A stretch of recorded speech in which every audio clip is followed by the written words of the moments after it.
Yeah, I think we can go to the subchapter, a question of cultural continuity. Yeah. The way he employed these spatial terms meant nevertheless that he formed the perception of Anthony's desert in a particular direction, giving it a number of cultural connotations that followed him from the traditional Greek understanding of any wilderness. Populated with satyrs as well as pagan gods, Athanasius' desert was not just a part of the larger Christian universe. It represented simultaneously a Greek category of landscape with its own distinct history. Having in mind the history of 4th century AD Egypt, it does not seem very surprising that Athanasius presented the geography from a perspective that also reflected the Greek tradition. For over half a millennium, Egypt had been heavily Hellenized through Greek political and cultural dominance, centering in its Ptolemaic and later Roman provincial capital of Alexandria, which, of course, was also the see of Athanasius. Chapter defining the Greek wilderness. Many of the basic aspects of the Hellenistic understanding of the wilderness were found already in the oldest Greek texts preserved. This is consequently where we have to start the process of disclosing the meaning of the spatial patterns in the Vita Antoni, the life of Antony. The idea of the Greek wilderness, as how we can trace it back to the writings of Homer and Hesiod, was initially defined by its opposite, the Greek city or polis, situated in the perceived center of the world. The city of mortal man was the ultimate factor organizing Greek space. Very interesting. It was the presence of this polis or the city, and how the Greeks considered this a place apart, which created the notions of wilderness and geographical periphery. The city walls were the metaphor for the outer limits of Greek civilization. Although the city walls were symbolically essential as how they encircled the space of the polis, in reality, the borders were often not that razor sharp. Some Greek polis did not even have city walls. A more precise the more precise key indicator for what would be considered part of the polis would be whether the landscapes were properly cultivated or not.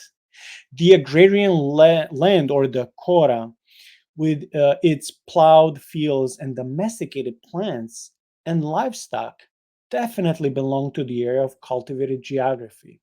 This reminds me of when Adam and Eve were put in the Garden of Eve and they had to cultivate um, and nurture the land. And this was a sacred space. So I know this is not the same thing, but it just gives me parallels to like where the civilization was there and the animals, the livestock, and the crops and people.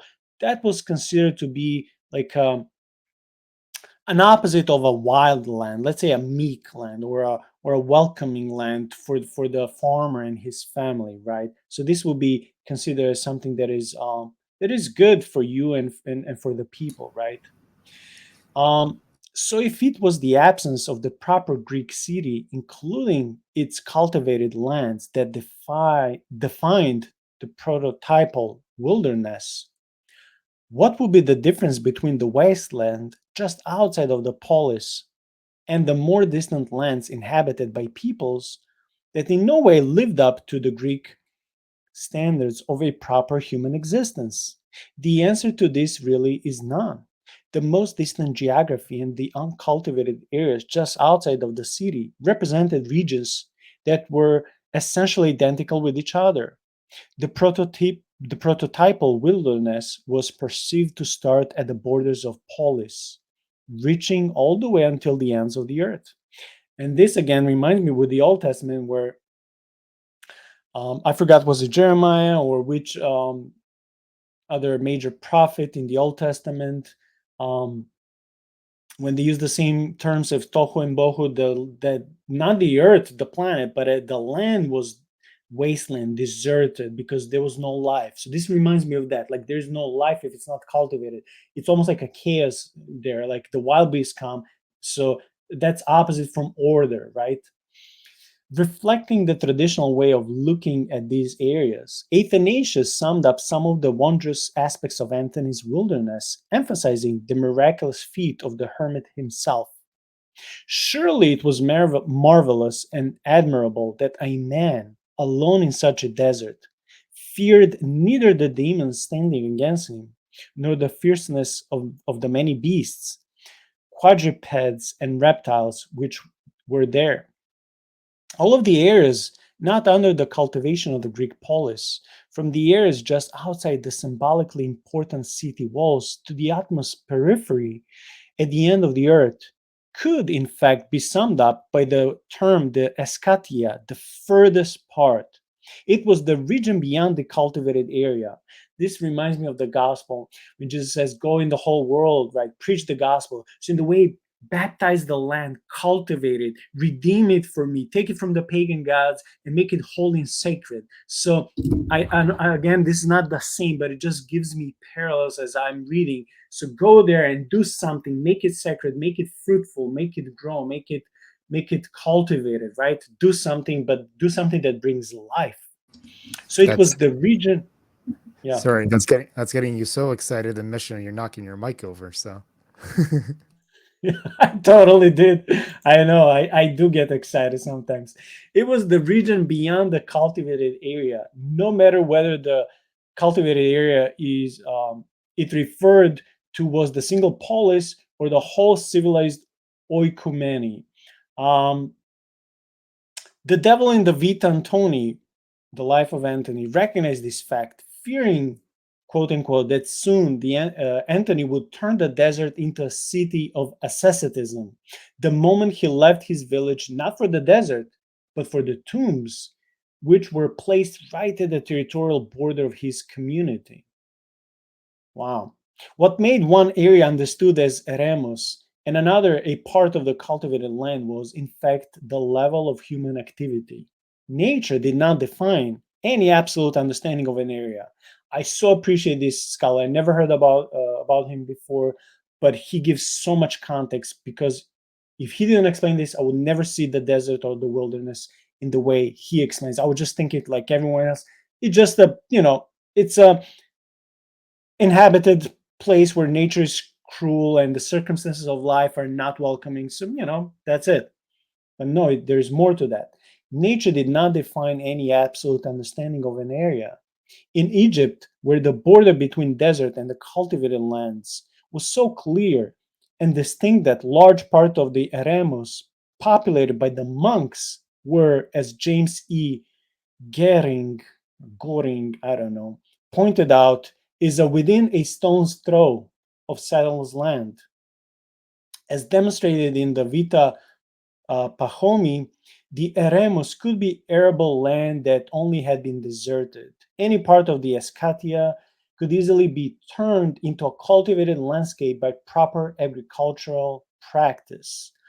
At this moment, the wilderness ceased to be wilderness. I think we can stop here because we came almost to the very end. Again, a phenomenal PDF. It's part of a bigger book which you can buy and support the author, or you can just download from the link by subscribing for free on Academia Edu. But Paul, do you agree that this second PDF was so much amazing in a different context? The first one had to do more with what is the nature of Kentaur, but the second one is like, well, what is the nature of the habitat? What is the nature of this place? And why is it normal for the reader and the dweller of that ancient place to be like, oh yeah, that no biggie, because we know the circumstances, we know how is the weather, we know what kind of animals, we know kind of spirit dwellers come to with us. So for them, it makes more sense. So I so much appreciate this ancient context. yeah, it makes me think of a couple things from the Bible, and you've already kind of spoken to one of it. I think of the paradigm and the shift, right? Of course, they're in the garden. They're there to tend the garden, to make order, to help things grow, but then they're booted out of the garden. And we're told they still go back to the gates. That's still their ideal, their paradigm, what they're supposed to do. But Cain leaves and makes the first city. So the first city is actually kind of a bad thing. He has to do it just to survive because he's cut off from the land and from people. And so the early paradigm of the Bible is actually the garden versus the city. And we see when people are gathered, it's actually a bad thing. That's how the Tower of Babel comes about, and then people get scattered. But then, as the story of the Bible progresses, you get it changed around that cities generally become places of refuge. There are bad things like Sodom and Gomorrah, or bad cities.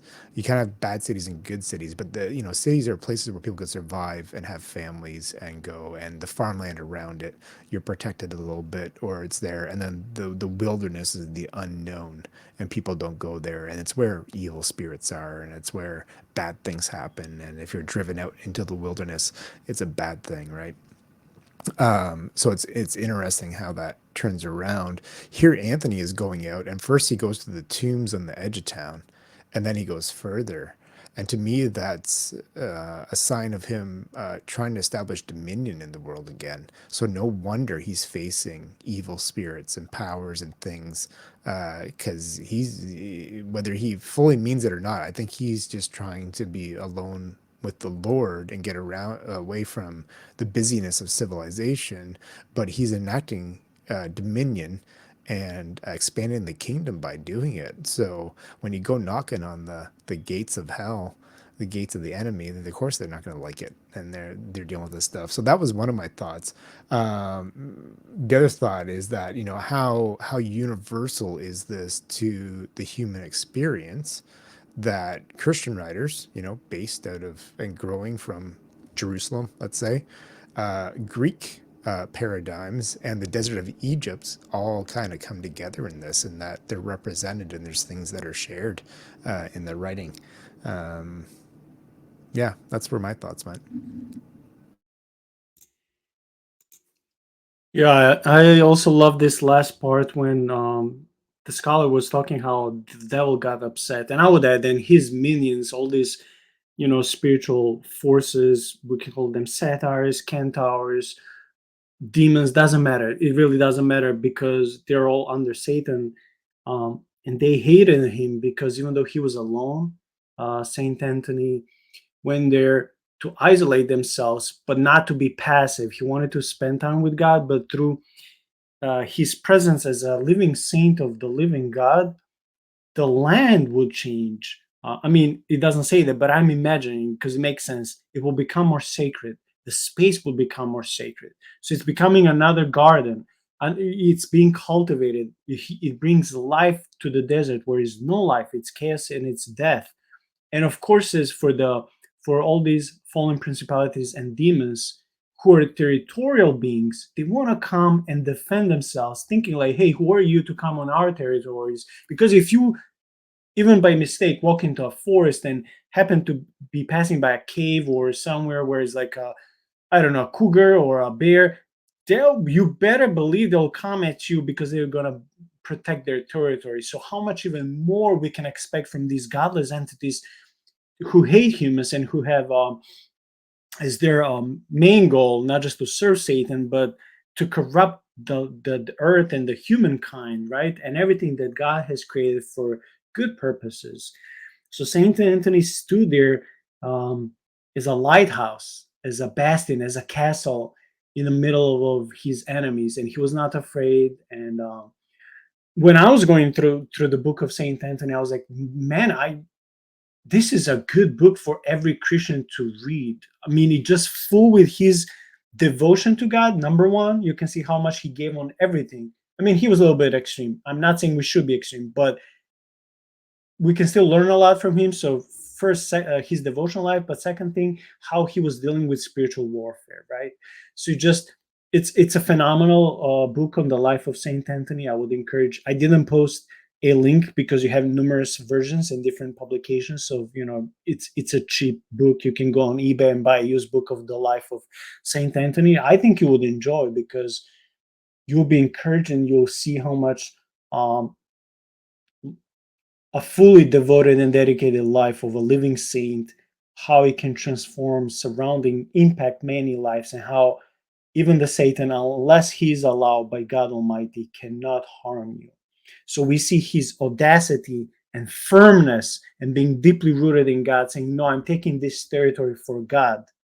And now because of his life and how firmly he stood, Saint Athanasius wrote about that, and we have all this pleasure and benefit of reading about his life 1600, more than 1600 years later. And I think that's amazing. I'm blessed to know that we have so many books and recordings of Saint Athanasius, including the life of Saint Anthony, preserved to this day, because they're such a blessing for the global church, for the overall church.